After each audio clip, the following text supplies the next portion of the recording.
All right, good afternoon.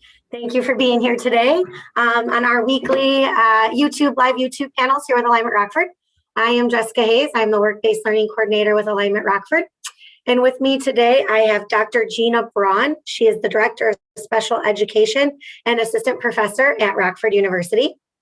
I also have Miriam Pope. She is a paraprofessional with District 100, Belvidere School District. And then I have Cassandra Hernandez. Sorry about that. She is an instructional teacher in social studies and English at Kennedy Middle School. They will give us some information on special education and education itself and careers in their fields. So Dr. Braun, I'm going to go ahead and start with you. If you can tell us a little bit about yourself and how you got to where you are today, that would be great. Sure. How much time do you have? we have as much time as you need. I'll give you the short version. So I'm Dr. Gina Braun. As Jessica said, I am an assistant professor of special education at Rockford University. This is my second year there. And prior to that, backing up, I got my elementary education certification teaching license at Indiana University. And then I moved into Chicago and struggled to find a job in a general education setting. So I found a paraprofessional position in a life skills classroom and became a one-on-one paraprofessional for students with significant disabilities, and realized then that was my love, my passion, and it sort of was really what I should be doing with my life and my career. So I got a master's at Loyola University in special education while I was a paraprofessional. And when that year ended, I was able to get a provisional license at a school in Chicago Public Schools because of such the high needs for special education teachers. So I became a special education teacher, resource teacher. I taught students anywhere from grade K to 5. I taught there for 6 years. While I was teaching in Chicago Public Schools, I had the privilege to mentor resident teachers or student teachers in my classroom. And that was when my next passion came along, which was preparing teachers. So I then found positions as instructional coach. And so I left the classroom to become an instructional coach for new teachers. I traveled around Chicago Public Schools. I had about 15 teachers on my caseload each year, and I would support their capacity in really any field, any area of special education and instruction, IEP development, behavior management, supporting those new teachers. And while I was doing that, an opportunity came up to apply for a scholarship and an opportunity to get my PhD at University of Illinois at Chicago. So I did that, and while doing that, I adjuncted at a number of universities in teacher preparation, and really just knew that teacher prep is where I need to be. So found this great opportunity to teach at Rockford University and prepare future teachers, and that's where I am today. Wow, that's awesome. That's such a cool story to hear, and how I like to always hear how you started one way and then you end up in a different pathway, having experiences. Sweet story. The pathway you initially had is when you end up. Miriam, do you want to tell us a little bit about yourself and how you got to where you are today? Sorry, it paused all over. I think you said me. Sure, go ahead. Sorry about that. Sorry, mine was all frozen. Sorry. I'm Cassandra. I'm a recent graduate from Rockford University. I actually got lucky enough to experience Dr. Braun in some special education courses right before I graduated. She is awesome, and she knows what she's doing. So, and hearing all of her experience, hopefully soon someday I have that also. I graduated from Rockford University, 4 years of special education. I was focused on it. I knew right away after graduating high school that was what I wanted to do. And I stayed on that path through Rockford University. There was some up changes happening at that time, and it was really hard, but then we got it into place, and Dr. Braun and many other professors were brought in, and they really changed the way of the course. I wanted to stay in RPS. I am a RPS student. I graduated from East High School. So I did see the importance of just wanting to be in education, and that's where I fell in love with education. Right now, I'm an instructional sped teacher, 7th grade. I teach instructional, social studies, and English in the 7th grade. It's different from what I came from. I did student teaching in Selfcontained at Wilson Aspire, and I was going to work there, but unfortunately, the school is closing down. But I did get to experience that environment and fell in love with it completely. Kennedy kind of just happened, but I love it. I got lucky, and I did not know that I would love instructional as much as I do now. Instructional setting is different, but again, it's just the importance of differentiation for students, and not as severe as the students in Self-Contained. But I've got to experience best of both worlds, and lucky me, blessing in disguise, I got to learn some ropes. That's awesome. Awesome. And good luck.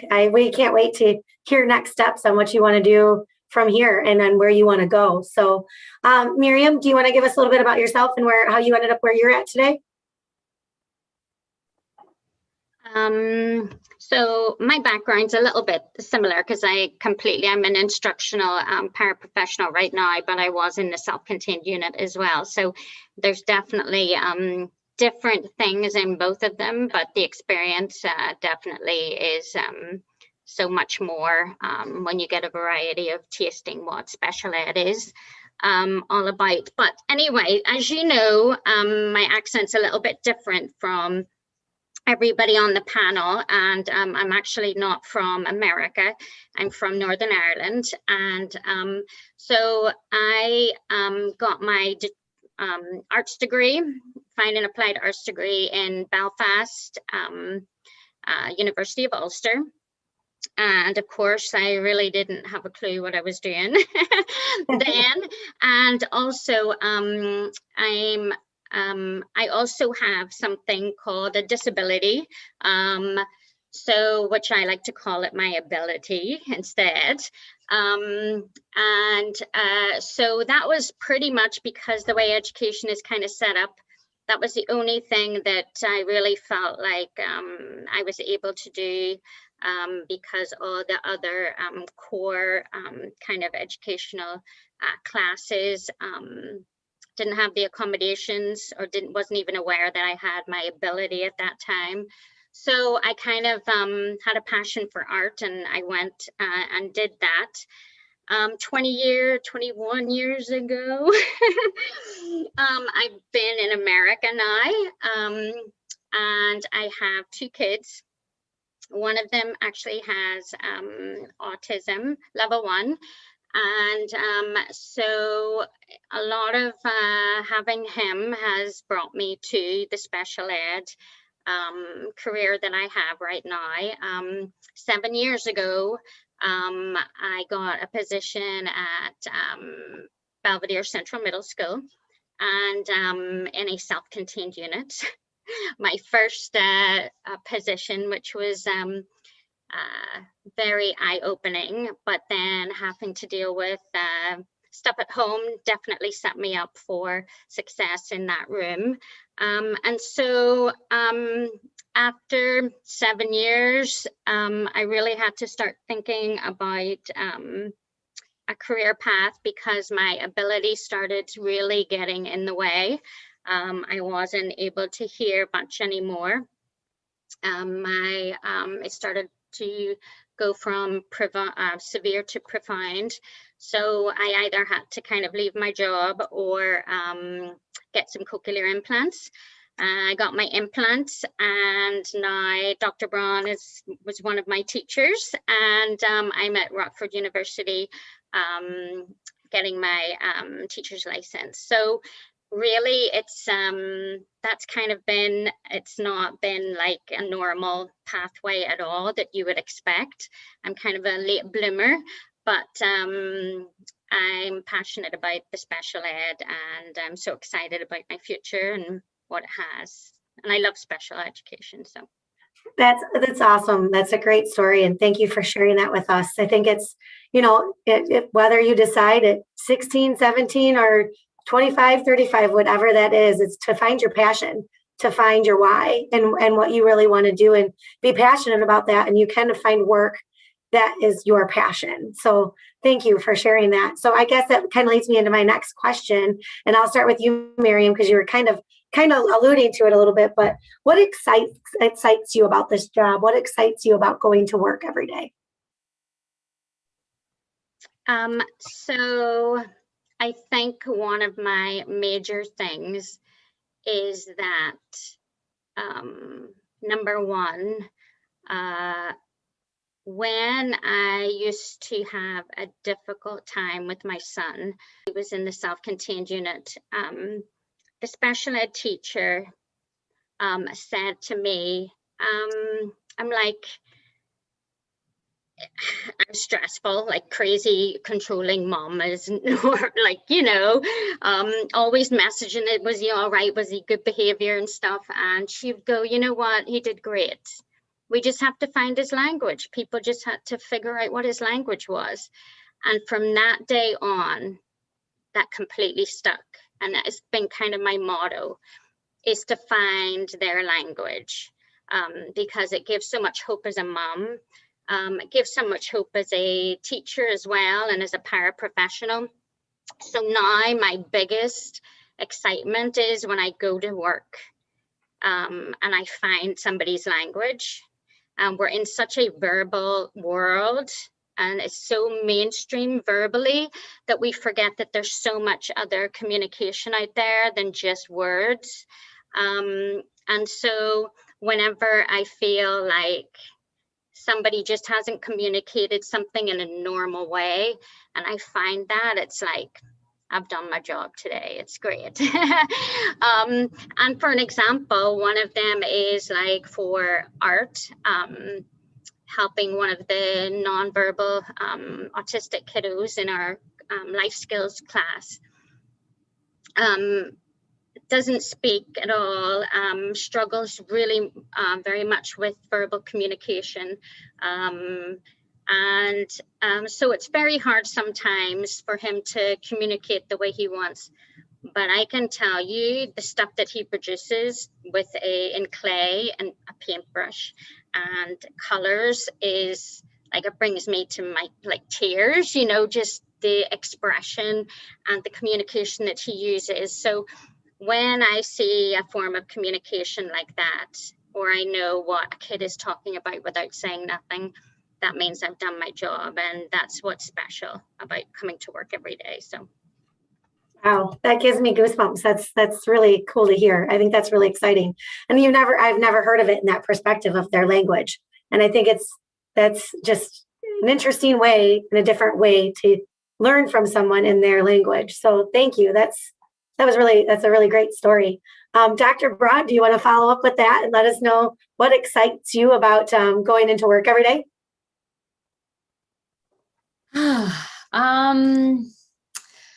How do you follow after Miriam's incredible story? What excites me about work every day?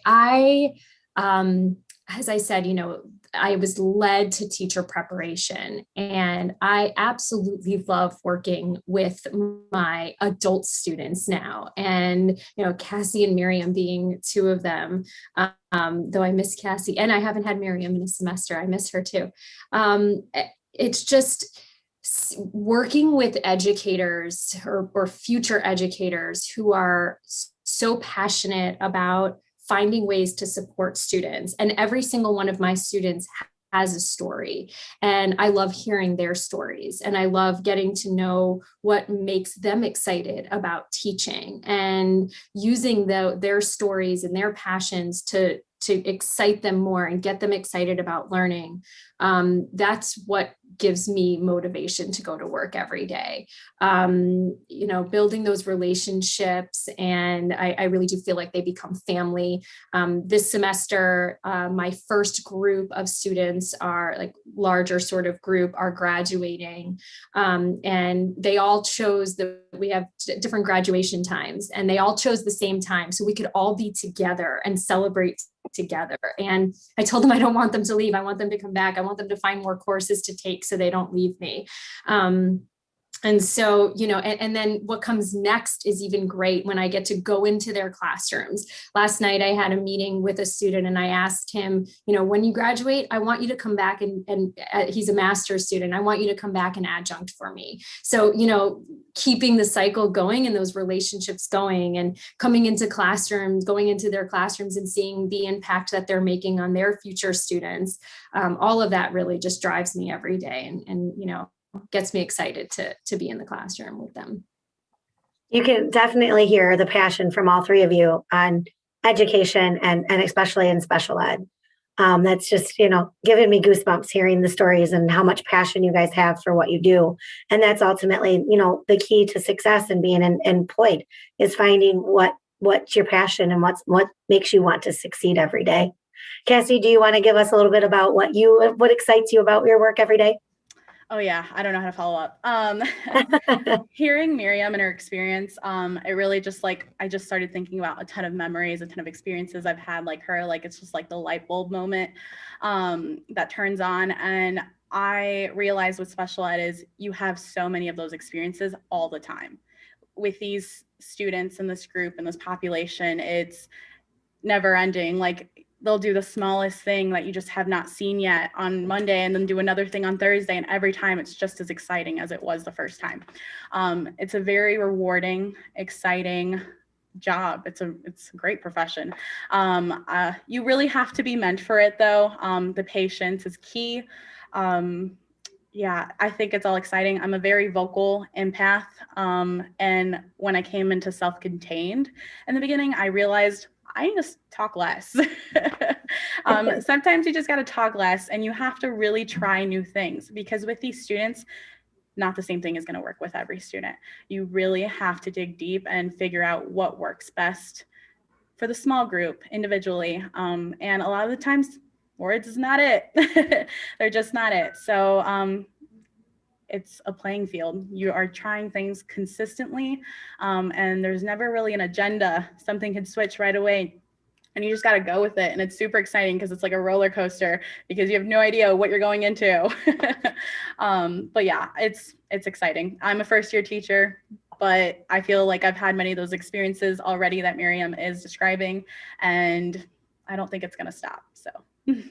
So I think that kind of answers one of our questions too is, what's a typical day like for you, Cassie?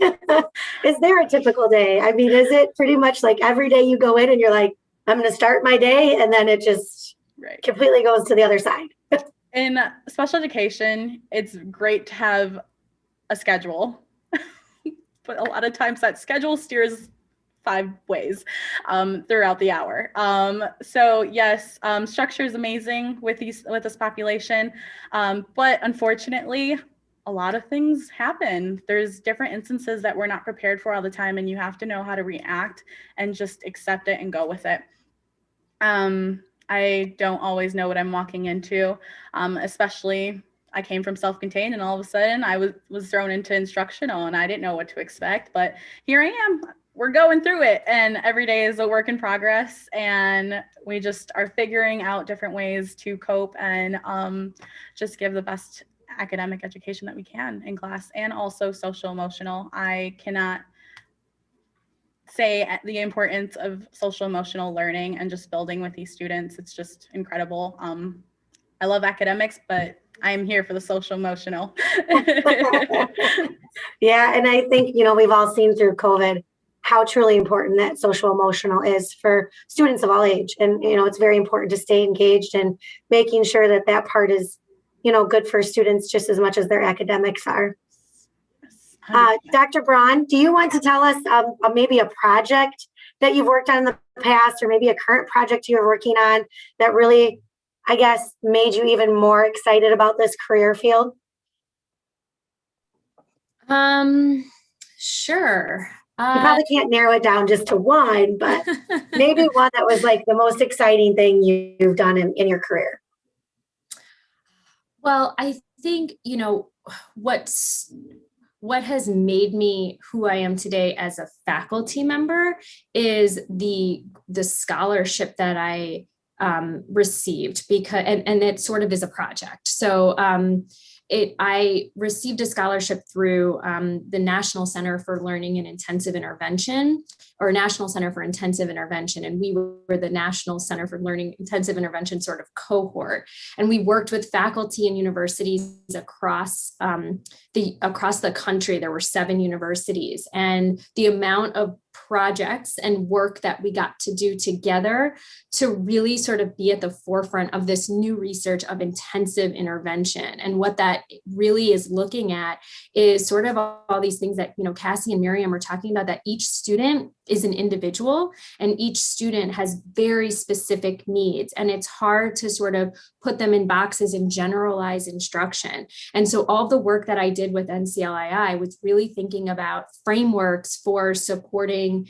individual students. And that has really shaped how I create my classes. I teach students, there are general characteristics for different disability types, but in the end, it's about the individual student. So we don't, labels are there because the federal government wants us to put labels on students so that they can get the funding. But in the end, every student is an individual. And so I want all of my students to look at their students as a unique individual. And so what are their strengths first and foremost, and what are their needs across all areas of development, like Cassie said, social, emotional as well.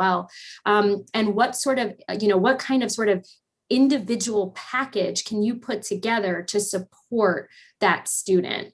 And that goes for reading and math. And I said, all areas of development. So that really, that project, that program I was a part of really shaped who I am today in how I sort of create and develop all of my coursework for my students, and hopefully, give that, message and passion on to my own students.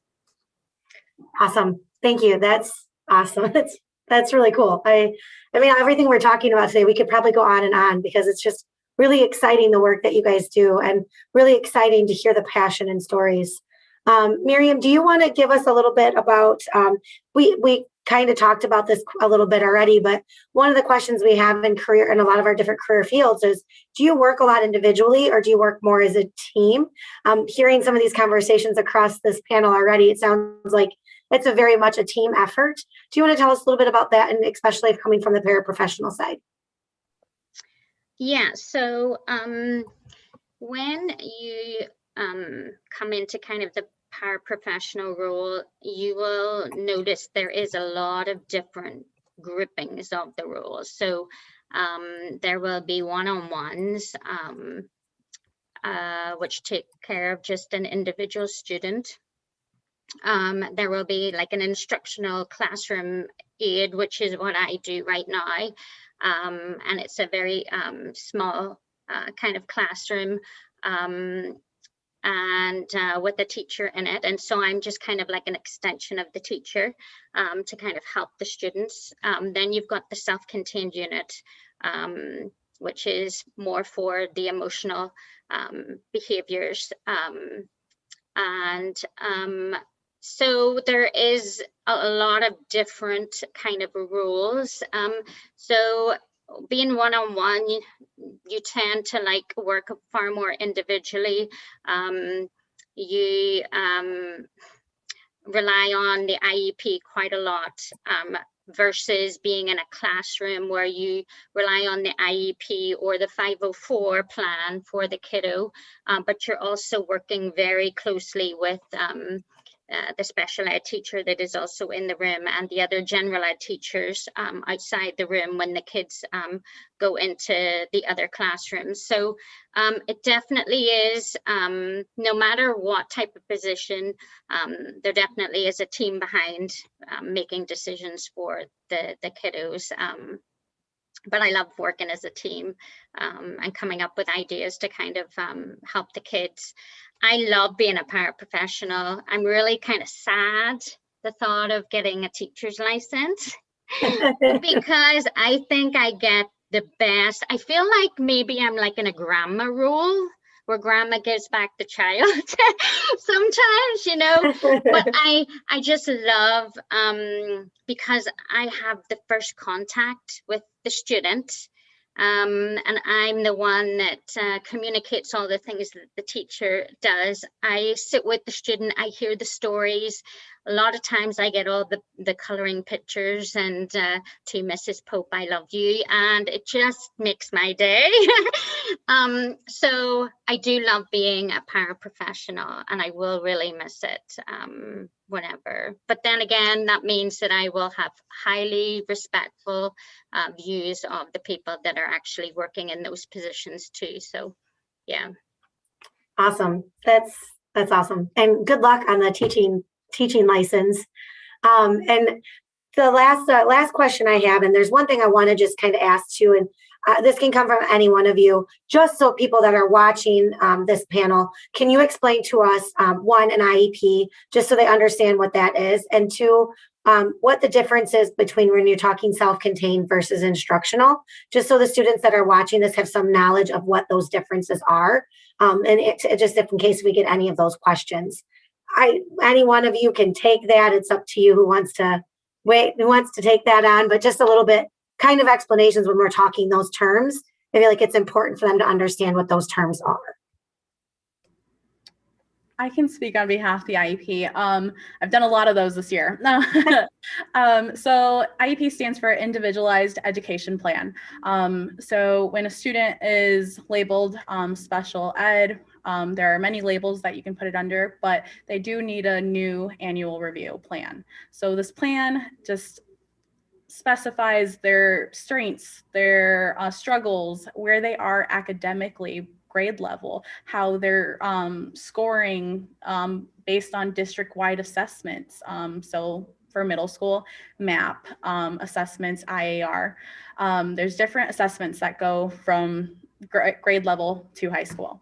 It's basically a large document specifically built for this student. So whoever is reading it understands the student.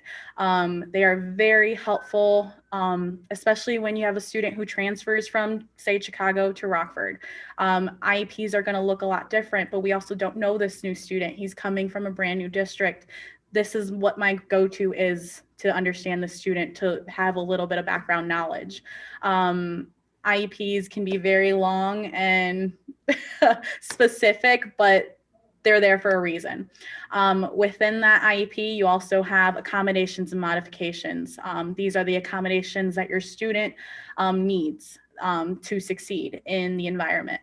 And then there will be a placement page. That placement also tells us, say, I have a transfer student, whether he fits into that tier 1, tier 2, tier 3 placement. So that would be either your flex or co-taught classroom, which could be a classroom where you are in the general education setting and you have a teacher pushing in. And then we have instructional, which is what I teach, and it's the same grade level material, but differentiated. I am making it accessible for my students who would not be able to access it in their regular gen ed classroom. And then you have the self-contained classroom where you have significant learning disabilities or emotional disabilities, kind of like Miriam had touched on. But the tiers get more extensive and more support is what it looks like. As you go up through the tier, you will see more support catered to that student. Great explanation. Thank you. I just feel like we're, a lot of times when you're throwing out terms, a lot of us throw out acronyms, things like that, that it's important to identify what those are so they really truly understand the difference in the communication. So last question before we end the panel today. You guys have done such a great job and this has been awesome. Dr. Braun, I'm going to start with you and then I'll do Cassie and then Miriam. If you guys just want to tell us, what are the next steps? If I'm 16, 17 years old, what are the next steps that I should take if I want to get into this career field? And what advice would you give to a 16, 17, or 18-year-old that's maybe thinking general ed, might be thinking SPED? So next steps, and what are some advice you would give?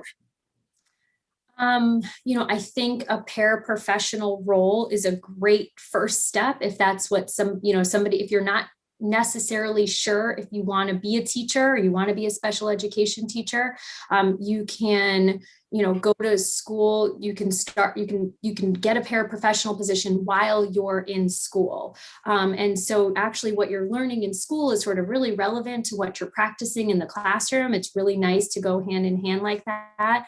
Paraprofessionals are always needed. And as Miriam said, there's sort of variations. You can be sort of a whole class paraprofessional. You can be a paraprofessional for a one-on-one in the different variety of instructional settings, classroom settings, as Cassie talked about. So I think that that's, a really great place to start. If you're thinking, I might want to be a teacher, but I'm not sure. It gets you in front of students, it gets you teaching, but without that responsibility. And then you could take those classes while you're doing that. Otherwise, jump into your classes and jump into college and start taking classes. You don't have to make a decision between gen ed and special ed in the beginning. You can do both. So there's lots of options. Awesome. Cassie, do you want to give us a little bit on next steps and advice?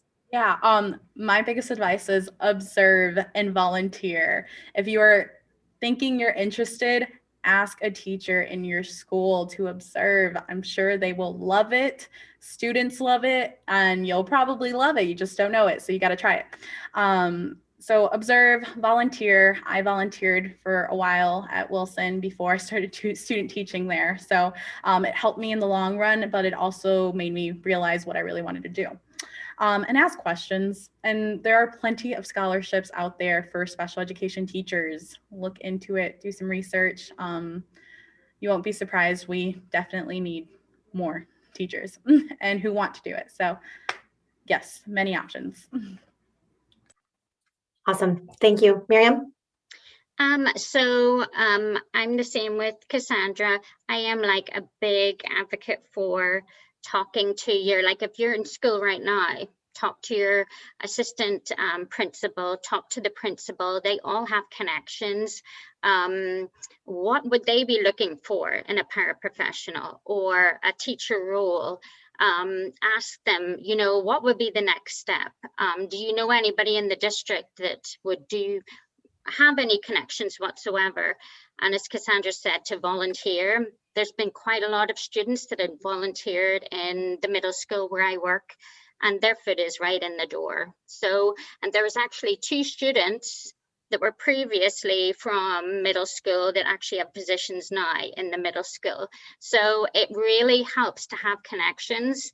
And also, just lastly, I want to say that if you are in special ed yourself, you have those classes, I want to say that there's a huge gap in education for people, staff members that actually have disabilities or abilities.